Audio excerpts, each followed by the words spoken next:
Welcome back to another episode of Behold Pop Culture, the show where we take a look at all the biggest moments that have taken place in pop culture over the past week and make sure that you're never missing out. This past week was Thanksgiving. Hopefully everyone listening was able to be around loved ones and spend time and get a little bit of a break from even pop culture itself. But the numbers show that not everyone did that because a major movie event of the year took place this past week, and that was the release of the movie Wicked for Good, the sequel to the hit movie that came out around this time last year. This is the big screen adaptation of the Wicked play that is one of the most successful plays in the history of Broadway. The movie stars Cynthia Erivo playing the Wicked Witch, also known as Elphaba, and Ariana Grande, who had risen to fame through her success with Nickelodeon and now mostly through her music career. But in this movie, Ariana delivered the best acting performance of her career so far. The first Wicked was a huge success, adapting Act 1 of the play and creating a moment for many musical fans across the world who were waiting to see this musical adapted in such an immersive fashion. But the second act was much less colorful and happy than the first one.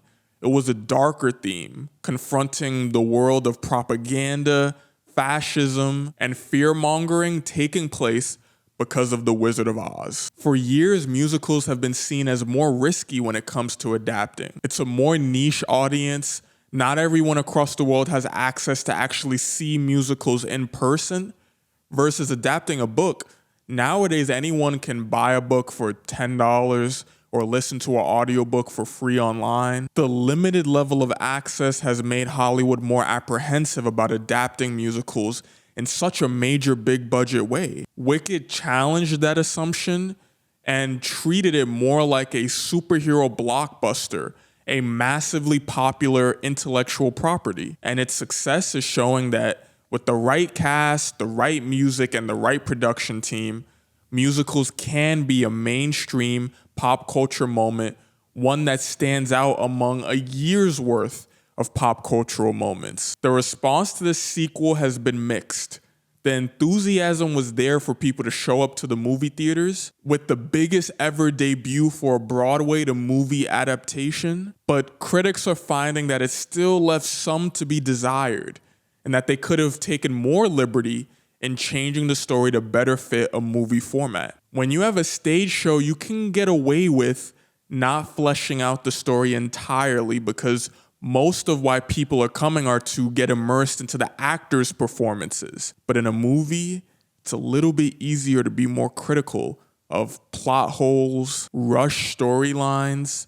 So when you adapt it nearly one for one, those issues can become more prevalent. For me though, I thought the movie was amazing. I felt immersed in the world. It was an ambitious spectacle that I felt like they landed the plane on. And I believe that Ariana Grande deserves to be nominated for Best Actress of the Year at the Oscars. If you're more interested in a deeper look into some of that skepticism around whether or not the same magic that the play had was elevated in the movie version, I highly recommend you going online. There's tons of discussions taking place from longtime Wicked fans who can speak more specifically to one-to-one changes than I can. But more broadly, this is a triumph for musicals, as many people will be inspired to go see Wicked and potentially go from there into exploring other musicals or other plays. And a younger generation might just be more interested in acting in general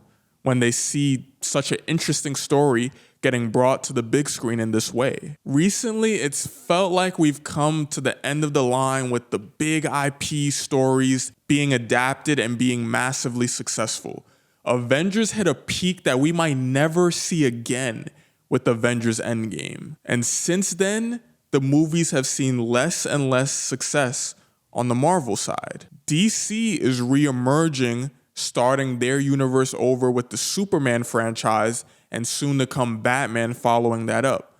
But it remains to be seen if they'll still be able to elevate those superheroes into that realm where Marvel was so dominant that if you didn't know what was going on in those movies, you felt like you were way out of the loop. The next industry ripe for opportunity might be musicals, Broadway, plays being adapted back into these films, with Wicked laying somewhat of a blueprint for how to make it momentous. The creative team did take some gambles. They added a couple songs.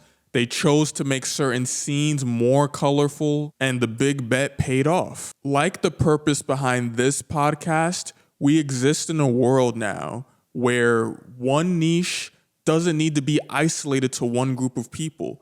There's a world where you can storytell at a high enough level where the people who are longtime musical fans can enjoy a movie just as much as someone who maybe has only seen one or two musicals in their entire life. At the end of the day, it comes down to whether or not these are compelling stories that are relatable to most people in some way, shape, or form, or is just entertaining and interesting in the way these stories are told. We're in a world now where we're bridging the gap to welcome more people to expand their interests beyond the niches that they have interacted with exclusively. So with this podcast, I'm hoping to open up people's eyes to more worlds beyond where they've typically existed in, at least to get a peek into why people are so passionate in these other niches. And it seems like the film industry is to follow with what they've done with musicals, what we saw happen with superheroes that once existed as a small niche of comic book fans. And I'm excited to see what else is to come as creators are being given more room to run with ideas that are expanding these worlds to make them more relatable on a global scale. So if you decide to go see Wicked or have already seen it, please share. What did you enjoy about it? What didn't you enjoy? Was I missing something? Am I way off the mark? And should Ariana Grande be nominated and potentially win an Oscar for what I believe was the best performance that she might ever deliver?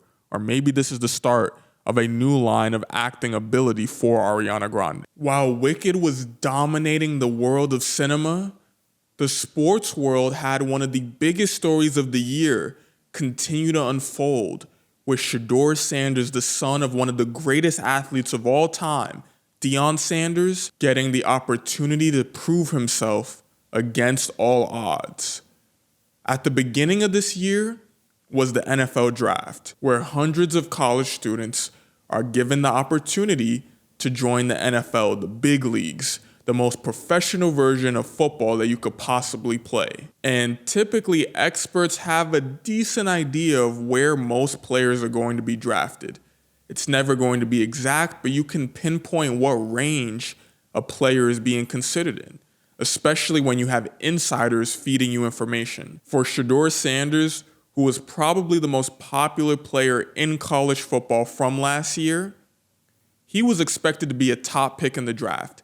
At bare minimum, he would go in the first round, as he was viewed widely as the first or second best quarterback in the draft. But the first round came, the second round came, the third round came, and lo and behold, Shedeur Sanders was not drafted until the fifth round of the NFL draft. An absolute jaw-dropping moment, as a fifth-round pick is barely expected to stay in the NFL for a few years, let alone have a long, illustrious career like many analysts expected Shedeur Sanders to be able to do. Questions about his father being too involved, concerns about whether or not he would be able to thrive without his father, narratives started to build and sink his stock. So after all of that, he was not even expected to get an opportunity to play a game this year. The same team that drafted him, the Cleveland Browns, drafted a whole different quarterback before him, Dylan Gabriel. But sometimes when the world overlooks you, doubts you, that's the exact fuel to the fire that you need to reach your greatest state, to achieve greatness. Shedeur, living in somewhat of the shadow of his father who coached him, was as much a part of his story as the slide, as Deion Sanders is one of the greatest football players of all time. He's iconic, he had a loud personality, and pretty much anything that he attaches himself to becomes a sports cultural event. So off the strength of his father and how well he did play at the college level, there's a strong fan base for Shedeur Sanders that was waiting for him to get an opportunity. So 2 weeks ago, When the person in front of him, that quarterback, got injured and concussed, Shedeur Sanders had that opportunity to come in and play for the first time. There were loud screams from across the world waiting to see what he could do. The Cleveland Browns are a team that are known for having terrible quarterbacks. So we find ourselves on a cursed franchise with commitment issues to the actual talent that they have. And Shedeur Sanders, who's built for the spotlight, built for the chaos, and believed in by many, finally got his shot to start an NFL game. And what did he do? He went out there and led his team to a win. It felt like when LeBron came home and won that championship for the Shedeur fans. But now the glitz and glam has worn off. The charisma will only take you so far. The father-son storyline that LeBron and Bronny James have capitalized on will only last so long. And unfortunately, in his second game this past Sunday, he came out with a loss. But he's getting better. These are his first actual opportunities playing with the best players on the team. He's answering every question from the media the way he needs to. He sounds like a leader. The players are invigorated by his presence. And if he finds a way to succeed against all the odds, with so many having doubted him and preyed on his downfall, he could redefine the world of hype meeting reality for sports athletes, for NFL players specifically. And it's such a fascinating story seeing someone with such a massive brand that has not so far matched actual performance on the NFL level. But the whole sports world is watching. This is one of the biggest stories of the year. He was one of the biggest stories of college football. He became probably the biggest story of the NFL draft. And now he's the biggest story of the rookie quarterback landscape in the NFL. When opportunity knocks, the ball is in your court to answer the call. We're all capable of making mistakes, but how you respond is where your character is truly defined, not only internally, but in the eyes of those around you who are depending on you to perform. His story has been so massive that it might be distracting from the fact that this has been one of the strangest years of NFL football that I've seen in a long time. Because the teams that we expected to compete look horrible. The Kansas City Chiefs, who were in the Super Bowl, are in a situation now where they have to win every single game from this point forward just to make the playoffs, let alone compete for a Super Bowl. The Philadelphia Eagles, who won the Super Bowl last year, look completely out of sorts. They've been able to get to 8 wins because the team is still so talented, but they look out of rhythm every single game. So just as quickly as they can be clicking on all cylinders, they can look like one of the worst NFL teams you've ever seen. So it now seems incredibly unlikely that those two teams who were just in the Super Bowl will be back there again, for one, and for two, will actually be challenging other teams on their way to the Super Bowl in any type of significant way, shape, or form. And then America's favorite sleeper team, the Baltimore Ravens, have been completely out of sorts. They have one of the best quarterbacks in the league in Lamar Jackson, a fan favorite to many because of how entertaining it is for him to run with the football. He does things that we've never seen in the NFL before. But after getting injured early into the season and some unfortunate close losses by that team, the Baltimore Ravens are on the outside looking in as well. While we're seeing on the flip side, young teams are emerging. The Carolina Panthers, who haven't been good since Cam Newton was leading the team, since he took them to the Super Bowl, are now in the driver's seat for their division. The New England Patriots, who took a huge backslide after Tom Brady departed to win a Super Bowl with the Tampa Bay Buccaneers, have found their quarterback of the future in Drake May, who's leading them to being the current leader in their division. And the Denver Broncos, who unexpectedly landed a fringe star quarterback in Bo Nix, have now risen to the point where they're 10-2. They have arguably the best defense in the NFL, and Bo Nix, even though sometimes his performance can be ugly, he is the quarterback of that team getting it done nearly every single game. And the rise of young teams is not only taking place in the football landscape, It's also taking place in basketball, where if you didn't actually look at the standings, you wouldn't know that the hottest young team in the NBA is the Detroit Pistons. A team that was bounced out of the first round of the playoffs last year by the New York Knicks have had one of the quickest redemption arcs that I've ever seen in basketball. Just a couple years ago, they had the record for the most consecutive losses in an NBA season, which of course led to their coach being fired. The Pistons lost 28 straight games 2 years ago. Last year, they were able to bounce back from that to being a playoff team. And this year, they are the number one team in the Eastern Conference right now. That shows just how quickly things can change when you narrow in on the vision of what you're trying to accomplish and get the entire team aligned to develop towards that vision and believe in it, which always starts with every player believing in themselves. For the Pistons, the glue that brought it all together was their superstar player, Cade Cunningham. Their 6'6" point guard who plays like he's 6'10". Coming out of the draft, he was expected to be a LeBron-style prospect, a big guard who has great passing and with a decent shooting ability could be able to command the entire floor with his basketball IQ.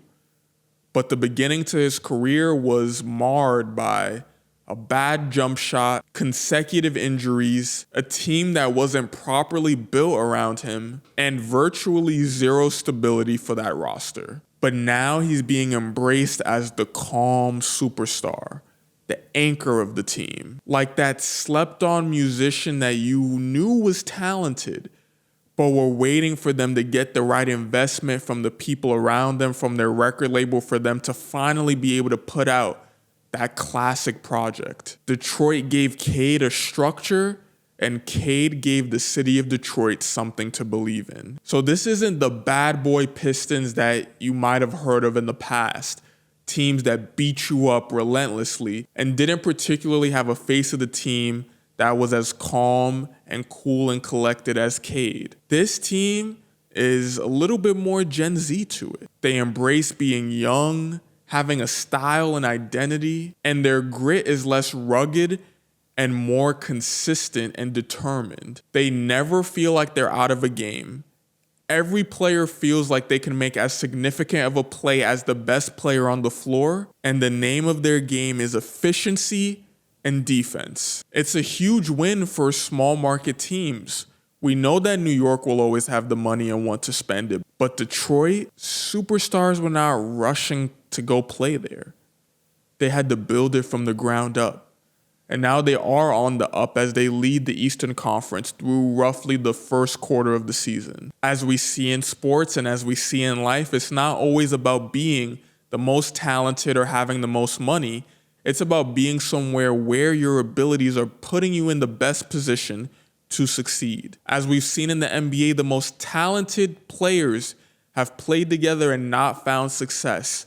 We had a whole super team era where teams thought you pay the best players and you'll win a championship. But instead, what we've seen are the teams that are best built, best structured, without necessarily being the most talented, but having built the right assortment of talent that fits together like puzzle pieces. Suddenly, a city that's built on resilience has one more team to root for that's actually representing the heart and soul of the fans who watch. So as something new is brewing for the city of Detroit and the many other teams in the NFL, in the TV world, we're coming to the end of a massive chapter in the world of television. One of the few still existing monocultural shows has officially come to its closing moments. And that is the show Stranger Things. How many shows do you know of that it feels like everyone is watching at the same time? They tend to be few and far in between. Recently, we've seen, at least in the corporate world, shows that represent that culture seem to dominate that world. Shows like Severance and Succession. But people outside of that, the monocultural era where it felt like everyone sat down to watch a Game of Thrones or Breaking Bad, seems like it's much harder to manufacture today. But Stranger Things was still able to find a way to freeze timelines, hijack social feeds, and dominate people's weekends, even if it's just for people to engage in conversation about how long it's taken for them to finish the show. The actors on this show were small children when they started, and now they're adults, some of which are married with a kid. So this final season is less about the actual storyline and more about the conclusion of what was a cultural moment that extended over multiple years. The show was delayed by COVID, the writer's strikes, delays in being able to get the special effects done. And it's rare to see such a significant difference in the way actors look at the beginning of a series versus the end, because how many shows are we even seeing extend over this long of a time period? Season 1 of Stranger Things came out in 2016. It has been nearly a decade of this show being out. So it shaped many of these actors' childhood, and it seems like they're about ready to move on to something new. So as sad as it might be for them to be letting go of that part of their life, they're ready for the next chapter. Stranger Things was a home run for Netflix, building their own massive franchise-style IP. And the final season, how it performs, will be a benchmark for the role of this style of television in this now TikTok era, considering it didn't exist in that way back in 2016. So if it still can hold that weight today over such a long period of time, that could help dictate what path Netflix decides to go down as it expands the type of shows and experiences that it builds on their platform. While the TV and film world tends to be a little bit slower to adjust to the way things are, gaming seems to change every couple of months. One day, the Battlefield first-person shooter is the hottest thing out. The next day, it's a storytelling game like Ghost of Tsushima. The next day, it's a turn-based game like Expedition 33. Throughout the year, new viral games are constantly popping up, and the newest of which in that long line has been Arc Raiders. Most gamers haven't played it. A lot of gamers might not have even heard of it, but it's been rapidly ascending to the top of the charts. This is a free-to-play extraction shooter with a 90s style to it. And it's made by people who formerly worked on the Battlefield franchise. The game was announced years ago to a ton of hype that built up for it and virtually went radio silent. Then it reemerged quietly, like a soft release. And slowly but surely, content creators started filling in on playing the game, giving it more of a cult classic type of game energy than a massive AAA blockbuster. Across pop culture, these are where some of the most iconic moments emerge from. Movies like Get Out, slowly building up to being one of the most successful movies in that year. The Detroit Pistons, fans got to see in real time the team building its way up to now being at the top of the East. So this is another in that long line as Arc Raiders slowly built its way up to being regarded by many as a cult classic game. So this is more of a community building based momentum than a widespread high selling game that you would see from now its competitors in a Black Ops 7 or Battlefield. And it's forming a place as an AI focused pioneer in this style of gaming. Some of the animation was AI generated, so the way it was built might matter more than the actual game itself, as there's sure to be polarizing audiences on the fact that they've used so much AI to make the game. The best outcome would be that AI can enable more great games to be able to be made by opening up the budget to focus more on the quality of storytelling and the people who are focused on the designs of the games. But the flip side is there's a potential scenario where the AI gets so good that there's a mass exodus of jobs in the gaming industry. So it remains to be seen what the push-pull effect of this is, but we've seen several scenarios where teams couldn't even complete games because of situations that could have been aided by AI. So the hope is that they can find a way to coexist so that the end result is still people being able to make a living working in the gaming industry and more great games being able to come to fruition for the fan base. Even if you never touch this game, it will be interesting to see how it unfolds and if it continues to bubble up to where it becomes impossible to ignore. But with that being said, we've come to the end of this week's podcast. I appreciate you taking out the time to listen. We're hitting the end of the year, so the next podcast from this point forward will be my recaps of the year. Top 10 albums, top 10 games, top 10 movies, top 10 sports moments. You do not want to miss these upcoming episodes. I look forward to sharing a little bit more of my personal perspective in these upcoming episodes, and I hope you have a great week. I'll talk to you next time. This is Behold Pop Culture.